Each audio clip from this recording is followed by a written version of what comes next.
বাংলাদেশ জাতীয় সংসদের একজন সদস্য এমপি মিস্টার আনার অতি সম্প্রতি ভারতে গিয়ে নির্মম হত্যাকাণ্ডের শিকার হয়েছেন এবং এই ঘটনা নিয়ে সারা বাংলাদেশে এখন রীতিমতো তোলপাড় চলছে। আওয়ামী লীগের সঙ্গে ভারতের যে সম্পর্ক, এটি নিয়ে রাজনৈতিক মহলে নিদারুণ কটাক্ষ হচ্ছে। এমনি ভারতের ব্যাপারে আমাদের অনেক অভিযোগ, এরা আমাদেরকে মানুষ হিসেবে পাত্তা দেয় না। তারা বাংলাদেশ থেকে যে সকল ট্যুরিস্ট যান তাদের সাথে ভারতের নাগরিকরা বেশিরভাগ ক্ষেত্রে খারাপ আচরণ করেন। আইনশৃঙ্খলা রক্ষাকারী বাহিনী, ইমিগ্রেশন, কাস্টমস যারা আছেন তারা সুযোগ পেলে দুর্ব্যবহার করেন এবং স্থলবন্দরগুলোতে সুযোগ পেলে তারা বাঙালিদের যে সকল দ্রব্য সামগ্রী তারা কলকাতা থেকে কিনে নিয়ে আসেন এগুলো তারা ছিনিয়ে নিয়ে যান। এরপরও আমার কাছে মনে হচ্ছে যে আমাদের বাঙালিরা সারা দুনিয়াতে যে সকল দেশে যায় সবচেয়ে বেশি ভারতে যায়। এরপর ভারতের সঙ্গে আমাদের যে চোরাচালানি হয় এগুলো গরু, ফেন্সিডিল, তারপর কাঁচামরিচ, ডিম, চিনি, পেট্রোল, খুব ছোট ছোট জিনিসগুলো সীমান্তে গরিব মানুষগুলো এই কাজগুলো করে এবং এটি সাধারণত মানবিক। দেখবেন যে বড় বড় যদি স্বর্ণ এবং মাদক এ দুটো বাদ দেন তাহলে যারা গরুর ব্যবসায়ী, একটা গরু ভারতের সীমান্ত দিয়ে বাংলাদেশে আনার জন্য তারা যে পরিমাণ কষ্ট করেন অমানবিক, এটা বলার মতো নয়। তারা বিএসএফ, বিজিবি যে সকল দুর্নীতিবাজ কর্মকর্তা রয়েছেন তাদেরকে ম্যানেজ করেন, দালালদেরকে টাকা দেন, অ্যাডভান্স পেমেন্ট করেন। এরপর অনেকে সেই কাঁটাতারের বেড়ার উপর দিয়ে সেই গরুকে উঠিয়ে এই পাশে এনে তারপরে অনেক সময় সেই গরুও বিএসএফের গুলিতে মারা যায়, আর যারা গরু এই চোরা কারবারির সাথে জড়িত তারাও মারা যায়। তো এ যাবৎকালে দেখেন যত লোক মারা গেছে, আসলে এরকম ভারতীয় কোনো লোকের প্রতি বিএসএফ গুলি চালিয়েছে আমরা জানি না। এর কারণ হলো এ সকল চোরাচালানি কিন্তু এককভাবে হয় না, যুগপৎভাবে হয়। গুলাগুলিটা বাংলাদেশের দিকে চালানো হয়। সেই ফেলানির লাশ, ফেলানির মতো একটা মেয়ে কি চোরাচালানি করতে গেছিল বলেন তো? বড় জোর হয়তো ভারত থেকে কিছু ডিম আনতে পারে, ছোট মানে খুব ছোটোখাটো 2 বোতল ফেন্সিডিল আনতে পারে যদি অন্যায় করে থাকে, বা বাংলাদেশ থেকে 10 কেজি চিনি ভারতে নিয়ে যায়। অর্থাৎ বাংলাদেশকে পেট্রোল এবং চিনি ওই দেশে যায়, আবার ওই দেশ থেকে এরকম কিছু জিনিস আসে। বা বাংলাদেশে যে সকল আমদানিকৃত কসমেটিক্স রয়েছে, কিছু শ্যাম্পু, এগুলো ভারতে যায়। খুব ছোট ছোট প্রজেক্ট, 2000, 3000, 5000 টাকা এরকম একটা প্রকল্প বস্তা নিয়ে ওরা যায়, ওখান থেকে হয়তো তার 500 টাকা, 1000 টাকা লাভ হয়। এবং সীমান্তের বেশিরভাগ চোরা কারবারিরা এরকম 500-1000 টাকার কর্মকাণ্ড করে। আর বড় যে চালানগুলো হয় এগুলোর সাথে সিন্ডিকেট থাকে, সেই সিন্ডিকেটকে কিন্তু তারা কখনো গুলি করে না, গুলি করে এই গরিব মানুষগুলোকে। 500-1000 টাকার যারা লাভের জন্য জীবন বাজি রেখে এই কর্মকাণ্ডগুলো করে। এই কারণে ভারত সম্পর্কে আমাদের ধারণা ভালো না। এরা আমাদের সাথে অমানবিক আচরণ করে। মুক্তিযুদ্ধের সময় তারা আমাদের সব জিনিসপত্র নিয়ে গেছে, সেন্ট্রাল ব্যাংকে টাকা নিয়েছে। তারপর পাকিস্তানি আর্মি যে সকল আত্মসমর্পণ করার পর যে সকল অস্ত্রশস্ত্র ছিল তাও নিয়ে গেছে। কুমিল্লা বেল্ট, তারপরে সিলেট, তারপর সাতক্ষীরা, তারপরে আপনার বেনাপোল, এসব সুন্দরবন এলাকা, এই সমস্ত এলাকাতে আমাদের সেনাবাহিনীর যে সকল, পাকিস্তান সেনাবাহিনীর যে সকল ভারী অস্ত্র ছিল সবই কিন্তু তারা নিয়ে গেছে এবং এগুলো নিয়ে আমরা এখন একটু শব্দ করতে পারছি না। তারপরে তারা তাদের দলিলপত্রে বলছে এটা ভারত এবং পাকিস্তানের যুদ্ধ, বাংলাদেশের মুক্তিযুদ্ধ বলে তারা কিন্তু নিজেদের ভাবে স্বীকার করেনি। তো বঙ্গবন্ধু বের হওয়ার পর এই জিনিসগুলো তিনি প্রতিবাদ করার চেষ্টা করেছেন, ফলে ভারতের সঙ্গে তার কিন্তু সম্পর্কটা ভালো ছিল না। এমনকি জিয়াউর রহমান সাহেবের সঙ্গেও কিন্তু ভারতের সম্পর্ক ভালো ছিল না। ফলে বঙ্গবন্ধু এবং জিয়াউর রহমানের যে হত্যাকাণ্ড, এর সঙ্গে ভারত জড়িত এটা সবাই মোরালেজ বলার চেষ্টা করে। আমাদের যে বিডিআর মিউটিনি হলো, এটা নিয়ে ভারতের যে সংযোগ, এটা নিয়ে কিন্তু মানুষ অনেক আলাপ আলোচনা করে।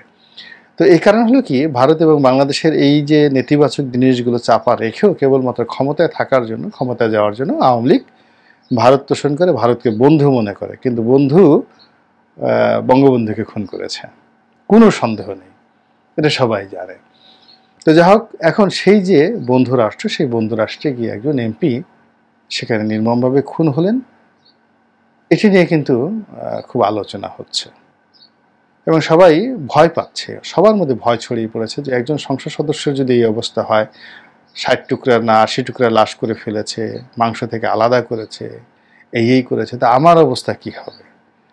আমি 5 স্টার হোটেল থাকলেও তো আমার রক্ষা নেই আমাকে যদি সেভাবে টার্গেট করে ফেলে।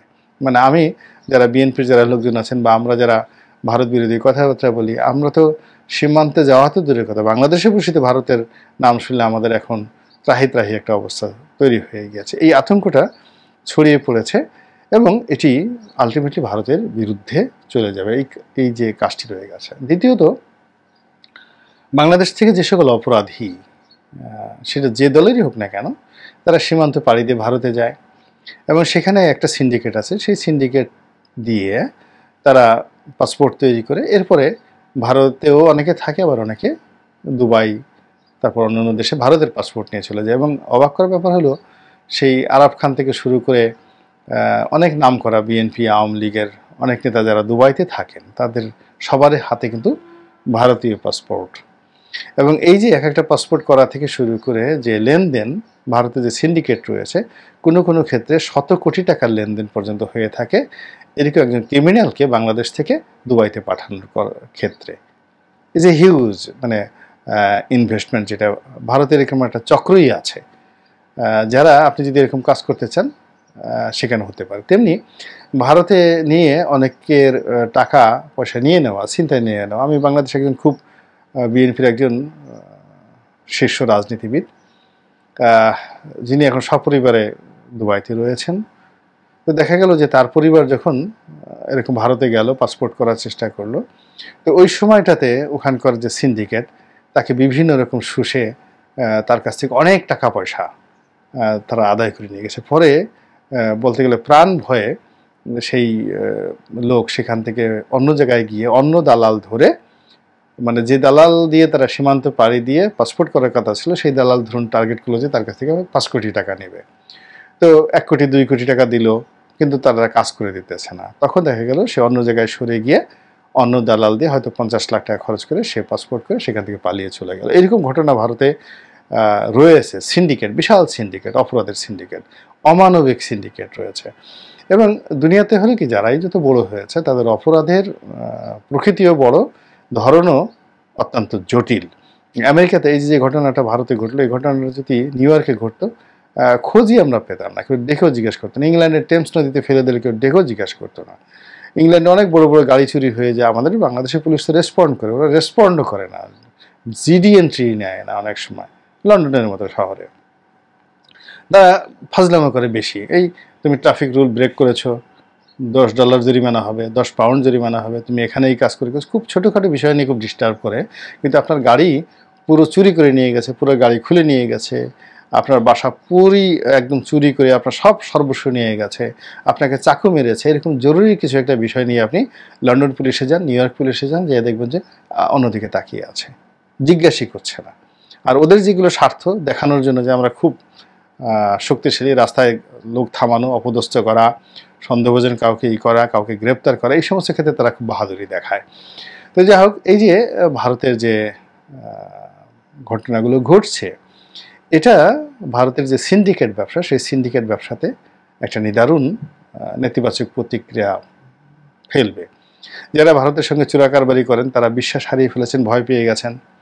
যারা ভারতে আলটিমেটলি কিছু টাকা পাচার করেছেন, তারা সেই টাকা পাবেন বা সেই টাকা আনতে আবার ভারত যাবেন, এখন তারা বলবে যে আল্লাহ, আনারকে যে এত 60 টুকরা করেছে, আমাকে তো 80 টুকরা করে ফেলবে, আমার গায়ে ওজন বেশি, মাংস বেশি, আমি লম্বাও বেশি, আমাকে তো আরও বেশি মারবে।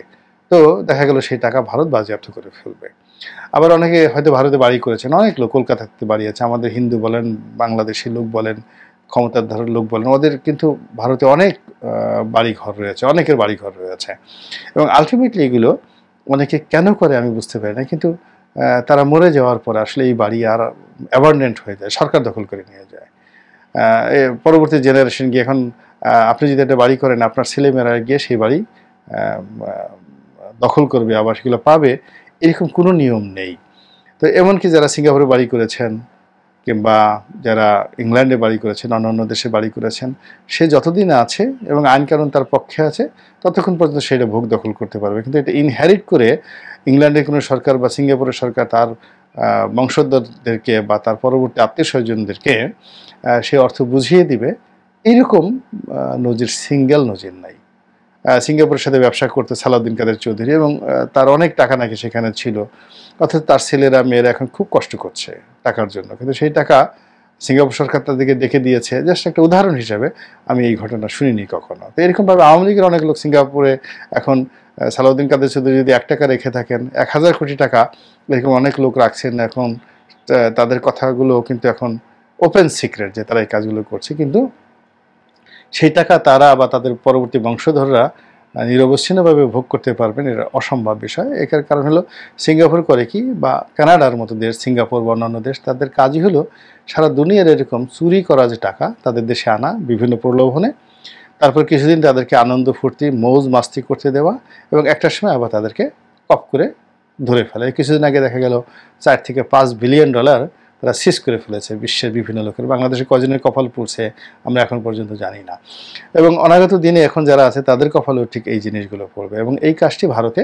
খুব বেশি হয়, খুব বেশি হয়, এবং এটি স্বাধীনতার পর থেকে আজ অবধি কন্টিনিউয়াসলি যারাই ভারতে আশ্রয় নিতে গেছে, বিএনপির, আওয়ামী লীগের, জামাতের, যারাই হোক না কেন, তারা কিন্তু পশ্চিমা যে কোনো দেশের তুলনায় ভারত দ্বারা বেশি ক্ষতিগ্রস্ত হয়েছেন। কাজেই আনারের যে হত্যাকাণ্ড, এই হত্যাকাণ্ডটি আমি মনে করি একটা রেড সিগন্যাল অপরাধীদের জন্য, রেড সিগন্যাল স্মাগলারদের জন্য, রেড সিগন্যাল পলিটিক্যাল টাউট এবং বাটপারদের জন্য, যারা বাংলাদেশ থেকে পালাতে চায়, যারা অস্থির প্রকৃতির, নিজ দেশের প্রতি যাদের দেশপ্রেম নাই, এবং এখান থেকে তারা যে কোনো মূল্যে কলকাতা থেকে দিল্লিকে, মাদ্রাসকে, চেন্নাইকে যারা নিরাপদ মনে করেন, তাদের জন্য এটি একটি রেড সিগন্যাল, এবং অনাগত দিনে ভারতে পালানোর ক্ষেত্রে এটি একটি বিরাট প্রতিবন্ধক হিসেবে কাজ করবে বলেই আমি মনে করছি।